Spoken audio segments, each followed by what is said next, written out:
LKP मल्टीस्टेटचे संस्थापक chairman व सर्वोदय मॉलचे सर्वेसर्वा माननीय श्री अनिल भाऊ इंगवले यांच्या वाढदिवसानिमित्त पुळूज जिल्हा परिषद शाळेत वृक्षारोपण करण्यात आले।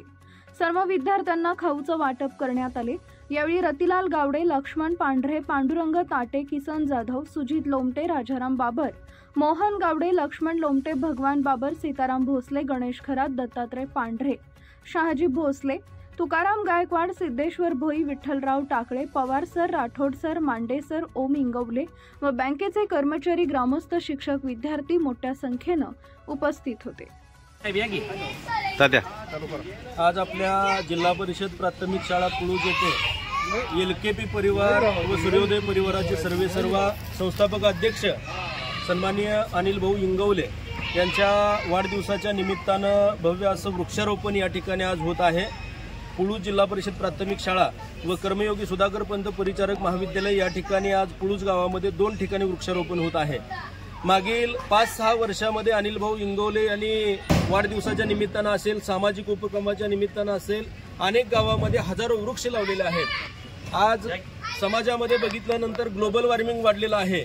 आपण फक्त त्याची मीडियाच्या माध्यमातून चर्चा करत असतो, परंतु सांगोला तालुक्यामध्ये एक उमलत नेतृत्व आणि सामाजिक कार्यकर्ते म्हणून काम करत असताना त्यांनी हजारो लोकांच्या हाताला काम देत असताना एक माझी सामाजिक जबाबदारी आहे, सामाजिक बांधिलकी आहे म्हणून हजारो वृक्ष त्यांनी लावलेले आहेत। जर आपण झाड नाही लावलं, तुकाराम महाराज म्हणतात वृक्ष वल्ले आम्हा सोयरे वनचरे, जर आपण वृक्ष नाही लावले तर पुढची पिढी जगू शकणार नाही। म्हणून निश्चितपणानं अनिल भाऊ इंगवले यांनी जे हाती घेतलेलं काम आहे, आजपर्यंत हजारो वृक्ष त्यांनी जोपासलेले आहेत आणि आज वृक्षारोपण करत असताना त्यांच्या सोबत त्यांची जी सुसज्ज यंत्रणा आहे, त्यांच्या सूर्योदय परिवाराची असेल, एलकेपीची असेल, निश्चितपणानं अनिल भाऊंनी हाती घेतलेलं काम हे समाजाच्या आणि पुढील पिढीच्या दृष्टीनं अतिशय हितकारक आहे। म्हणून मी अनिल भाऊंना वाढदिवसाच्या शुभेच्छा देत असताना ते शतायुषी व्हावेत आणि लिंगेश्वराचा असा आशीर्वाद लागावा, कारण त्यांनी संपत्ती किती कमवली याच्यापेक्षा ते समाजाच्या हितासाठी, कारण परवाच त्यांचा एक सांगोला येथे या ठिकाणी कार्यक्रम झाला, त्यांनी सेवानिवृत्त लोकांचा सत्कार केला,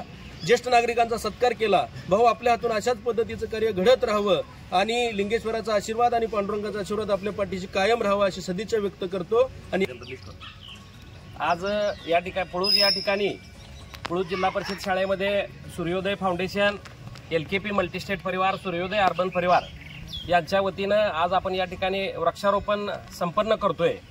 खरं तर आज आपल्याला सामाजिक कार्य करत असताना एक जरी आपण झाड लावलं, आज निसर्गामध्ये झाडांची संख्या फार कमी झाल्यामुळे पावसाचं प्रमाण कमी झाले, म्हणून आम्ही गेली 2 वर्ष झालं वृक्षारोपणाची चळवळ हाती घेतली आहे। आज आपण या ठिकाणी पुळूज जिल्हा परिषद शाळा, सुरा परिचारक विद्यालय, शारदानगर आणि टाकळी सिकंदर स्मशानभूमी आणि टाकळी सिकंदरच्या हायस्कूलमध्ये आज या ठिकाणी आपण वृक्षारोपण करतोय। या वृक्षारोपणानिमित्त पुळूजची सगळी दिग्गज नेते मंडळी किंवा या गावचे सगळी सामाजिक क्षेत्रामध्ये काम करणारी सगळी मंडळी या ठिकाणी आम्हाला सपोर्ट करण्यासाठी उपस्थित। सूर्योदय परिवाराच्या वतीनं या ठिकाणी मनपूर्वक सगळ्यांचं स्वागत करतो, त्यांचं अंतःकरणपूर्वक या ठिकाणी आभार मानतो। या पुढच्या काळामध्ये या जिल्हा परिषद शाळेच्या शिक्षकांना सुद्धा मी आवाहन करणार आहे, आम्ही झाडं लावलेत, आमचा ह्याच्यामध्ये कर्मचारी म्हणून पालक अधिकारी सुद्धा असणार आहे, पण आपण ही झाडं आम्ही आज लावलेत, जोपासायचा आपण सगळ्यांनी मिळून प्रयत्न करूया। ग्रामस्थ आणि जिल्हा परिषदेतले सगळे जे विद्यार्थी असतील त्यांनी ही झाडं जोपास आवाहन करतो। आपण सर्वजण इतक्या मोठ्या संख्येने उपस्थित राहिला त्याबद्दल सर्वांना